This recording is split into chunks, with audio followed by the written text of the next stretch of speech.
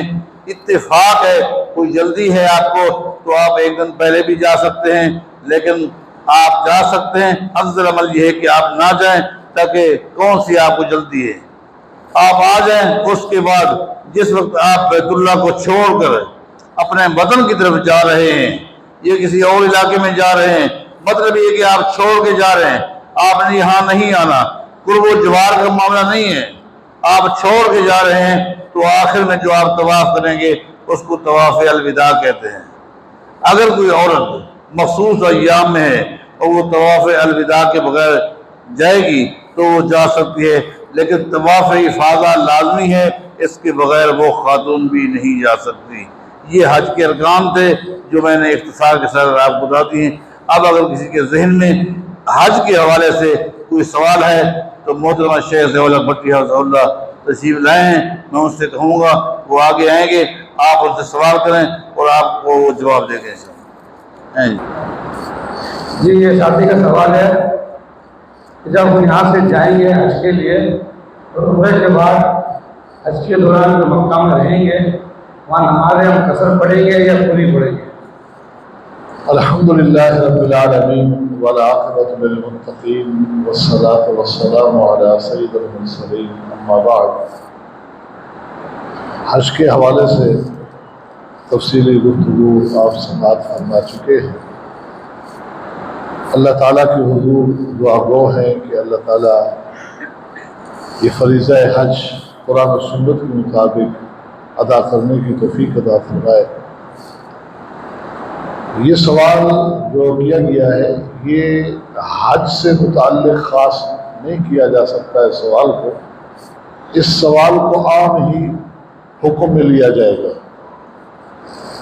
ایام حج جو ہوتے ہیں ان کے احکامات علیحدہ ہیں، اس کے علاوہ آپ پہلے گئے ہیں وہاں تو آپ عمومی قاعدہ دیکھیں کہ آپ پر سفر کا اطلاق ہو رہا ہے یا نہیں۔ اگر اتنے دن سے زیادہ آپ رہ رہے ہیں، مثلا احادیث صحیحہ میں زیادہ سے زیادہ 19 دن تک کی رخصت آتی ہے کہ آپ کہیں رہنا چاہتے ہیں ایک جگہ پر تو 19 دن تک آپ قصر کر سکتے ہیں۔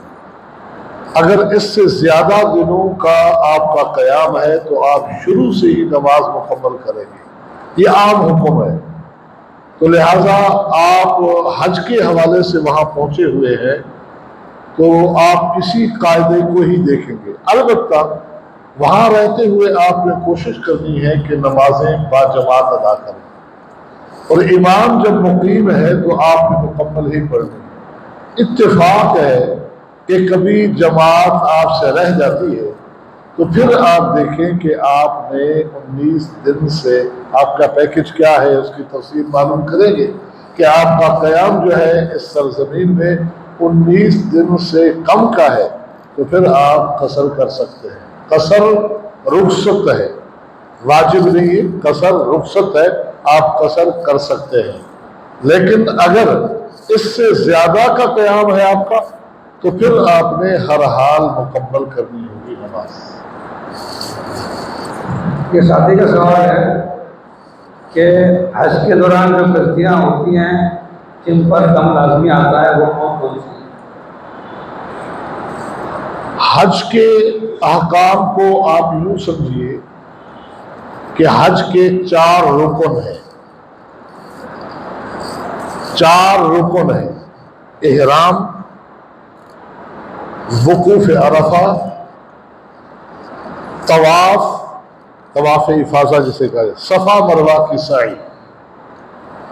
ان 4 میں سے کوئی ایک رہ جائے تو حج ہی باطل ہو جاتا ہے، نہ دم سے اس کی قضا ہے، نہ کسی اور شکل میں آپ نے حج کرنا ہے، حج دوبارہ ہو۔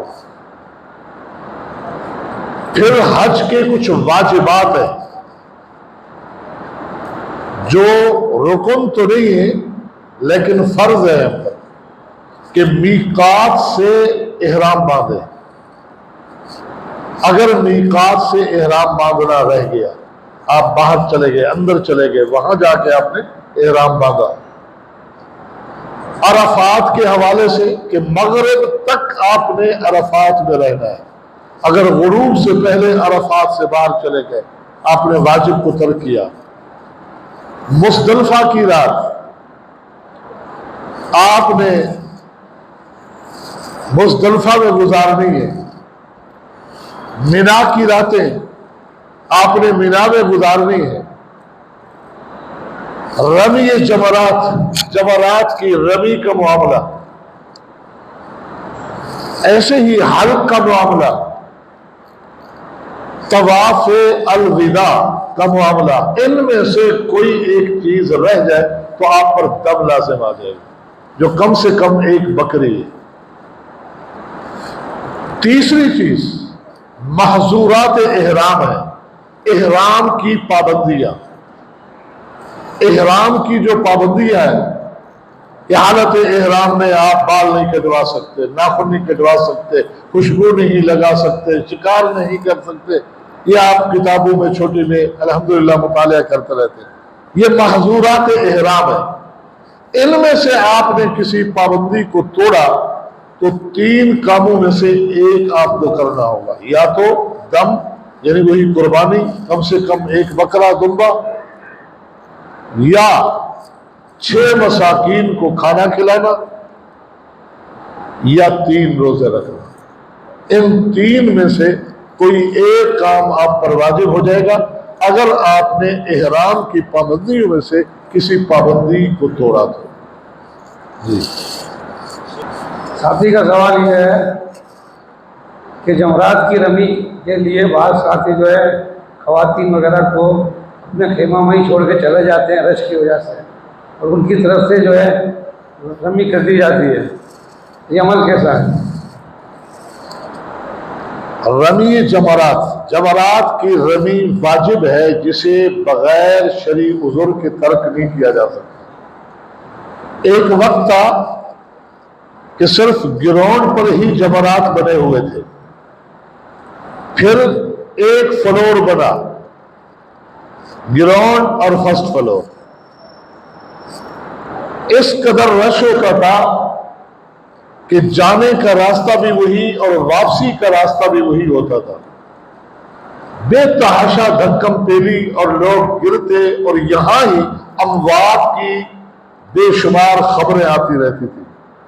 اس وقت علماء کرام اور مجتہدین اعظام نے مطلقاً عورتوں کے بارے میں یہ فتویٰ دے دیا تھا کہ خواتین کو نہ لے جائیں، لیکن جب سے یہ سہولت بنی کہ 5-6 فلور بن گئے، جانے کا راستہ علیحدہ ہے، واپسی کا راستہ علیحدہ ہے، راستے اس قدر کشادہ کر دیے گئے کہ آپ جب مزدلفہ سے آ رہے ہوتے ہیں ایک کشادہ راستہ ہے، لیکن جیسے جیسے جمرات کے قریب آتے ہیں راستہ اور کشادہ ہو جاتا ہے۔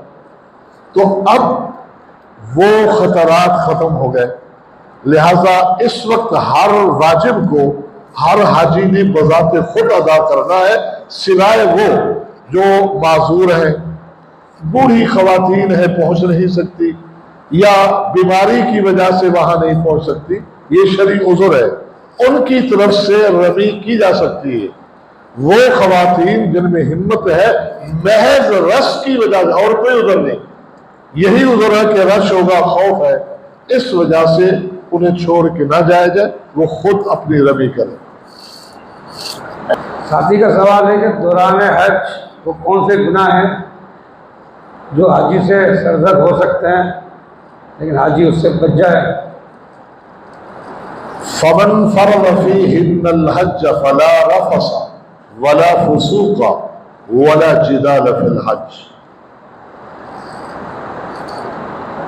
جو شخص بھی حج کی نیت کر لے اسے چاہیے ہر طرح کی بے حیائی کے کام سے بچے، ولا فسوق، ہر اس چھوٹے بڑے کام سے بچے جو اللہ اور اللہ کے رسول کی نافرمانی میں آتا ہے، ولا جدال، ہر اس عمل اور قول سے بچنے کی کوشش کرے جو باعث باہم جھگڑے، اختلاف اور فساد کا سبب بن سکتا ہے۔ کوئی چیز ہر گناہ سے بچنا ہے، حتیٰ کہ ایام حج میں تو ہم دیکھ رہے کہ کتنے ہی حلال کام ہیں ان سے روک دیا ہے شریعت نے، حلال کاموں سے روک دیا گیا ہے۔ تو جو ہر وقت حرام ہے وہ تو ویسے ہی حرام ہے، جو ہر وقت ناجائز ہے وہ ایام حج میں اور زیادہ ناجائز اور ان کی حرمت اور زیادہ مذمت ہے۔ کتنے ہی آپ ابھی معذورات احرام یا دیگر چیزوں سے کے بارے میں سمجھ چکے، سن چکے کہ حلال چیزوں سے بھی روکا گیا ہے کچھ۔ تو ہر حرام قول، ہر حرام فعل سے اپنے آپ کو بچانا ہے۔ ترتیب کیا ہے؟ رمی جمرات، ابھی ہم نے سنا کہ 10 ذی الحج کو جو عید کا دن ہے صرف ایک جمرہ عقبہ کی رمی کرنی ہے، رمی کر کے چلے جانا ہے۔ 11، 12 اور 13 کو بالترتیب ہم نے تینوں جمرات کی رمی کرنی ہے۔ ہم منا سے آتے ہیں تو آتے ہی پہلے وہی جمرہ اولا پڑتا ہے جس کو صغرا بھی کہا جاتا ہے، ہم نے اس کی رمی کرنی ہے۔ 7 کنکریاں جاتے ہوئے الٹے ہاتھ پہ مڑ جائے، سیدھے ہاتھ کی طرف نہیں، جیسے ہی جمرہ کی دیوار آئے الٹے ہاتھ کی طرف مڑ جائے۔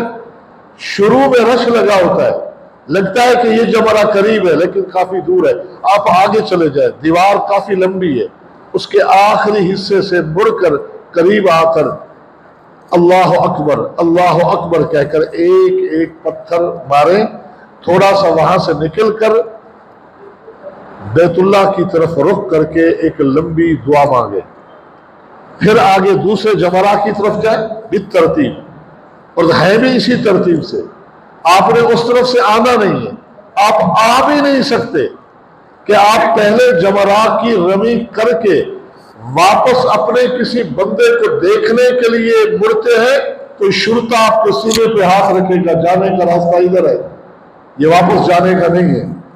اس قدر احتیاط ہے کہ تاکہ آنے جانے کی وجہ سے لوگ پھر پھنس نہ جائے۔ آپ اس طرف سے آ ہی نہیں سکتے، آپ نے جانا ہی اس طرف سے ہے۔ دوسرے جمرہ کی رمی اسی طرح کر کے اس کے بعد بھی دعا کرنی ہے، دعا کے بعد پھر تیسرے کی طرف جانا ہے۔ آپ یہاں سے دوسرے جمرہ کی رمی کر کے پہلے کی طرف نہیں پلٹ سکتے، نہیں آنے دیں گے آگے۔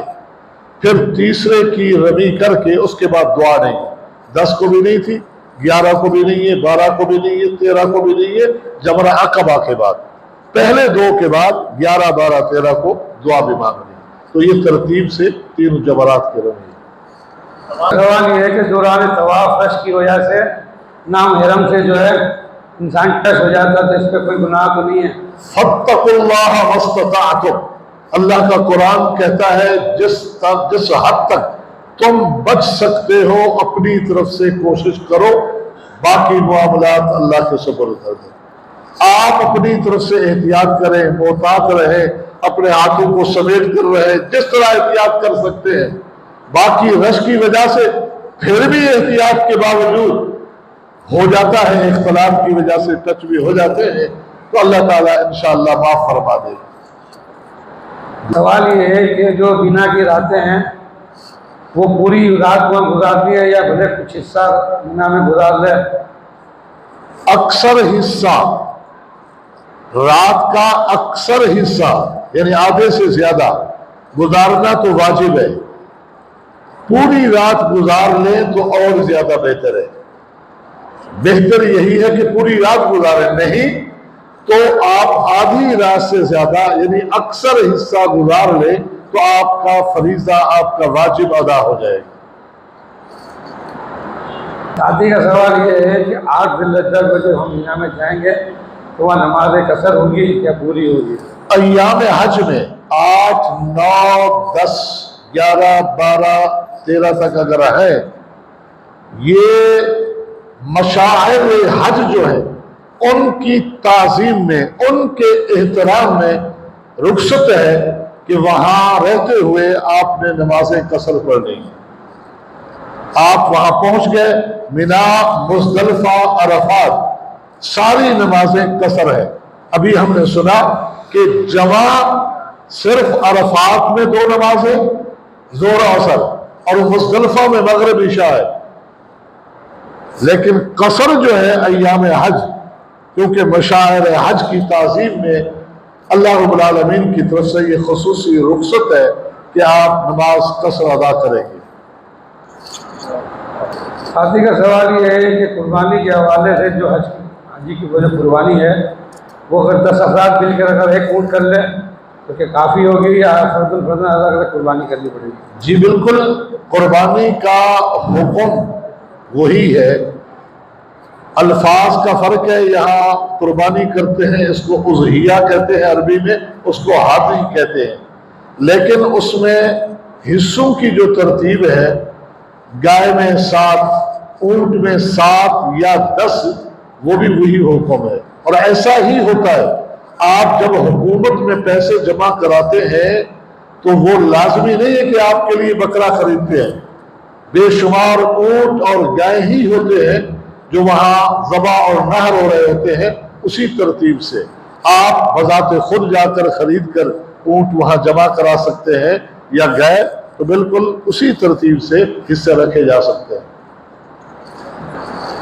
شادی کا سوال ہے، مزدلفہ سے جب روانہ ہونا مینا کے لیے جی، تو سورج نکلنے کا انتظار کرے یا اس سے پہلے جو ہے؟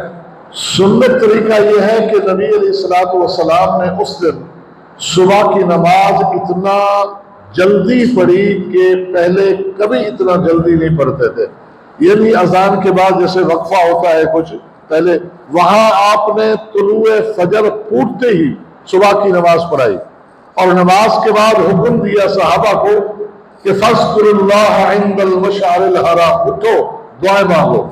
سب قبلہ رخ ہو گئے اور قبلہ رخ ہو کے ایک لمبی دعا مانگی۔